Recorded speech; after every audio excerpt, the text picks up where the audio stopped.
G'day! Today I want to talk about the legends of the Glasshouse Mountains. We shall cover in detail the story of the family that was threatened by rising sea levels. The background for the story is about the Aboriginals who lived in the area and were described in general by early settlers and historians as kind and good-natured people, for the most part easygoing but easily roused to sudden anger. This twofold nature of the Aboriginal people, considerate to each other, with husbands kind to their wives, fathers indulgent to their children, and yet prone to quick flaring of the temper, is reflected in the legend of the mountains, a story as gleaned by Mrs. Gwen Trundle of Annerley in Brisbane. The information in this talk was obtained by researching the personal papers of Gwen Trundle at the John Oxley Library in Brisbane. The story goes, Tibragargan the father and Beerwah the mother had many children. There was Coonaran, who was the eldest, Beerbarum, the Tumbabudla twins, Coochin, the Gungun, Tiburawurgum, Mickety Bumagrai, Elimba, the little plump round mountain, and Wild Horse, who was always wandering off to paddle in the sea. One day, Tibragargan saw that the sea was rising. He called to his eldest child to go and help his mother, while he himself gathered up the other children to take to the safety of the mountains in the west. But Coonaran ran off by himself to play. This made Tibragargan so angry that he struck him a great blow with his nulla, dislocating his neck.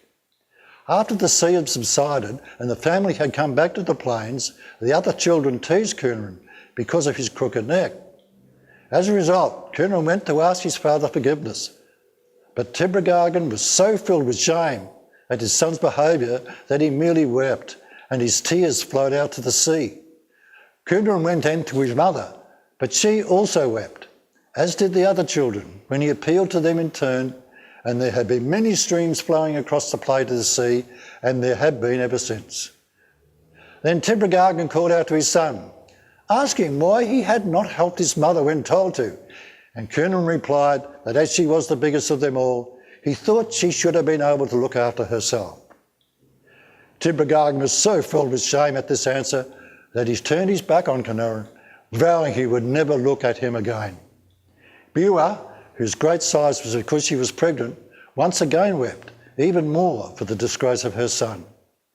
Beerwah is still large and heavy with child, for it takes a long time for a mountain to be born, and there are still many streams flowing over the plains beneath the mountains as Tibragargan gazes forever away from his son and out to sea. The sequel to this story is the face of Tibragargan gazing out to sea, which can be clearly seen on the east side of Mount Tibragargan as viewed from the south. According to legend, this is the face of the Tarawan, the great man, whose name was Brocklebin. As the legend states, his face is etched in stone, forever gazing out to sea. Take your camera to Caves Lane and capture this amazing feature.